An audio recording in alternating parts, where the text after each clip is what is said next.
औज़ुबिल्लाहिमिनश्शैतानिर्रजीम बिस्मिल्लाहिर्रहमानिर्रहीम। मुअज़्ज़ज़ नाज़रीन अस्सलाम वालेकुम। जैसा कि हमने पिछले व्लॉग में आप तमाम सामीन नाज़रीन को ये बताया था कि जो फ़र्स्ट इंफॉर्मेशन रिपोर्ट है उसका क्या तरीक़ेकार है और किस तरीके से कोई भी इंफॉर्मेंट जाके थाने पे अपनी फ़र्स्ट इंफॉर्मेशन रिपोर्ट दर्ज करा सकता है। उस व्लॉग के अंदर कुछ दोस्तों के ये सवाल भी आए कि अगर फर्स्ट इंफॉर्मेशन रिपोर्ट या 154 ज़ब्ता फौजदारी का जो स्टेटमेंट है वो SHO रिकॉर्ड नहीं करता तो उस सूरत में क्या रेमेडी है कानूनी तौर पर। तो उसके लिए आज हमने ये व्लॉग करना बेहतर समझा, मुनासिब समझा। तो अगर SHO कोई भी इंफॉर्मेशन रिकॉर्ड करने से इनकार कर देता है तो उसके बाद वो एप्लीकेशन रिटन में उसी SHO को जमा कराई जाए और SSP के कंप्लेंट सेल जो आजकल नए बने हुए हैं उसको भी एक एप्लीकेशन फॉरवर्ड की जाए। उसके बाद 22A ज़ाब्ता फौजदारी के तहत ex officio justice of peace जो कि मौजूदा वक्त में सेशन जजेस को, जो डिस्ट्रिक्ट का बड़ा जज होता है उसको डिस्ट्रिक्ट एंड सेशन जज बोलते हैं, उस डिस्ट्रिक्ट एंड सेशन जज को यह अख्तियार दिया गया है प्रोविंशियल गवर्नमेंट की तरफ से कि वो इन मामलात को सुने। तो ex officio justice of peace के जो पावर्स हैं उसमें यह है कि जब कोई SHO इंफॉर्मेशन लेने से इनकार कर दे या उसको FIR के प्रेस्क्राइब्ड बुक पे चढ़ाने से इनकार कर दे तो उस सूरत में उस इंफॉर्मेंट को ये रेमेडी हासिल है कि वो 22A ज़ाब्ता फौजदारी के तहत ex officio justice of peace के पास अपनी criminal complaint under section 22A CRPC दर्ज करवाए। उसके बाद वैसे तो कानूनी तौर पर या काफ़ी सारे प्रेसिडेंट्स जो सुप्रीम कोर्ट और हाई कोर्ट के मौजूद हैं उसमें यह है कि ex officio justice of peace ना कोई रिपोर्ट मंगवाए या कोई नोटिस करने की ज़रूरत नहीं है, बल्कि उस एप्लीकेशन में देखे कि अगर कॉग्निजेबल ऑफेंस काबिल दस्तंदाजी जुर्म पुलिस ऑफेंस बनता है तो उस SHO को डायरेक्शन दे कि इसको 154 ज़ाब्ता फौजदारी का स्टेटमेंट रिकॉर्ड करके फिर वही जो FIR वाला तरीक़ेकार है कि वो उस FIR की प्रेस्क्राइब्ड बुक पे उसको चढ़ाएगा। अगर नाकाबिल दस्तंदाजी पुलिस जुर्म है तो उसकी भी रिपोर्ट 155 ज़ाब्ता फौजदारी के तहत इस्तगासा बनेगा। इस्तगासा इलाका मजिस्ट्रेट के पास जमा होगा। इलाका मजिस्ट्रेट उस इस्तगासे के ऊपर अगर बेलेबल वारंट हो या समन हो या नॉन बेलेबल वारंट हो, वो जो मुनासिब समझे तो वो इशू कर सकता है उस पर। अगर जो ex officio justice of peace आजकल की जो प्रैक्टिस है उसके हिसाब से वो SHO को नोटिस करता है, SHO से रिपोर्ट कॉल करता है, SHO की रिपोर्ट सुनने के बाद अपना फैसला देता है। याद रखिए कि ये कोई जुडिशल आर्डर नहीं है, न इसके लिए कोई इंक्वायरी की ज़रूरत है, न इसके लिए कोई एविडेंस की ज़रूरत है, न इसके लिए कोई किसी को बुलाने की ज़रूरत है। ये सिर्फ और सिर्फ एक एडमिनिस्ट्रेटिव आर्डर है। इस एडमिनिस्ट्रेटिव आर्डर के तहत ex officio justice of peace पाबंद है कानूनी तौर पर कि वो SHO को डायरेक्शन दे कि इसका स्टेटमेंट रिकॉर्ड किया जाए।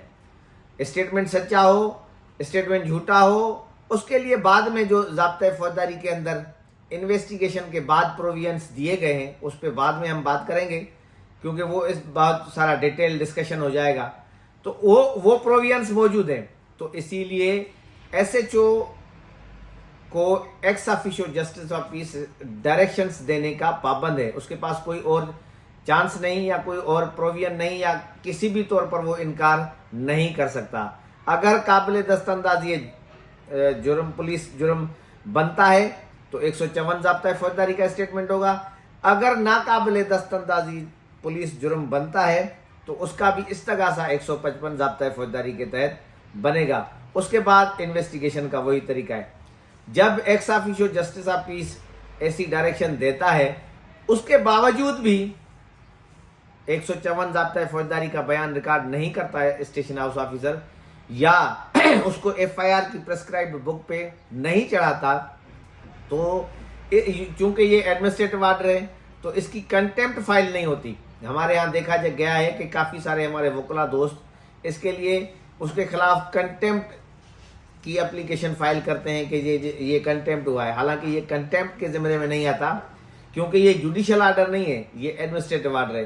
कंटेम्प्ट हमेशा जुडिशियल आर्डर की होती है। अगर एडमिनिस्ट्रेटिव आर्डर है तो उसकी डिसोबीडेंस होती है। उस डिसोबीडेंस के लिए 174, 175 पाकिस्तान पेनल कोड में जो सज़ाएं हैं वो दी गई हैं।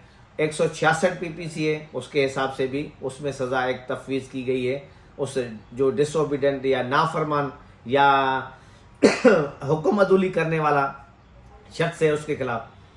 तो उसके लिए फिर ex officio justice of peace को रुजू करना पड़ेगा। Ex officio justice of peace के पास ये एप्लीकेशन फाइल करनी पड़ेगी। 166 पीपीसी, 174, 175 पीपीसी और उसके बाद 476 ज़ाब्ता फौजदारी का ex officio justice of peace उसको नोटिस जारी करेगा कि भाई क्यों ना आपके खिलाफ कार्रवाई की जाए।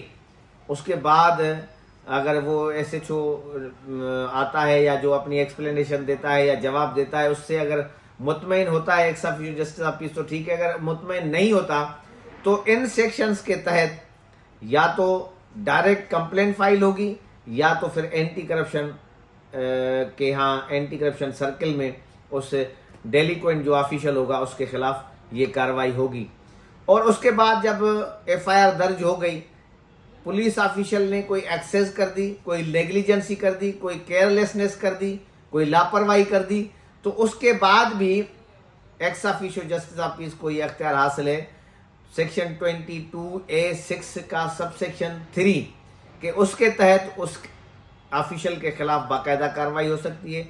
और अगर किसी तौर पर कोई इन्वेस्टिगेशन ऑफिसर पे ख़ास तौर पर मुद्दई पार्टी का एतमाद ख़त्म हो जाए कि ये प्रॉपर इन्वेस्टिगेशन नहीं कर रहा, प्रॉपर मटेरियल कलेक्ट नहीं कर रहा, जो कि एक इन्वेस्टिगेशन ऑफिसर का काम है, प्रॉपर तरीके से एविडेंस को जमा नहीं कर रहा, जैसे आजकल डिवाइस की एविडेंस भी होती है जो आर्टिकल 164 कानून शहादत के तहत एडमिजेबल एविडेंस है और काबिल एतमाद एविडेंस है, जैसे डिवाइस की, मोबाइल फ़ोन की CDR या दूसरी जो मूवमेंट रिपोर्ट होती है या जो बाकी DNA रिपोर्ट होती है या इसी तरह से मेडिकल रिपोर्ट्स होती हैं जो या लेबॉर्ट्री की टेस्ट की रिपोर्ट्स होती हैं।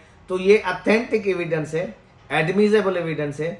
अगर कोई इन्वेस्टिगेशन ऑफिसर प्रॉपर इन्वेस्टिगेशन नहीं करता तो मुद्दई को यह हासिल है कि वो उसके हाई ऑफिशियल्स को एप्लीकेशन देकर, जब वो हाई ऑफिशियल से इन्वेस्टिगेशन ट्रांसफ़र नहीं करते तो 22A सबसेक्शन 6 और उसका सबसेक्शन 2 के तहत ये इन्वेस्टिगेशन ट्रांसफ़र करने का अख्तियार भी ex officio justice of peace के पास है कि वो एक ऑफिसर से इन्वेस्टिगेशन ट्रांसफ़र करके किसी दूसरे ऑफिसर को इन्वेस्टिगेशन के लिए दे कि ताकि प्रॉपर तरीके से इन्वेस्टिगेशन हो, फेयर इन्वेस्टिगेशन हो और जिस पे तमाम पार्टियों को एतमाद भी हो।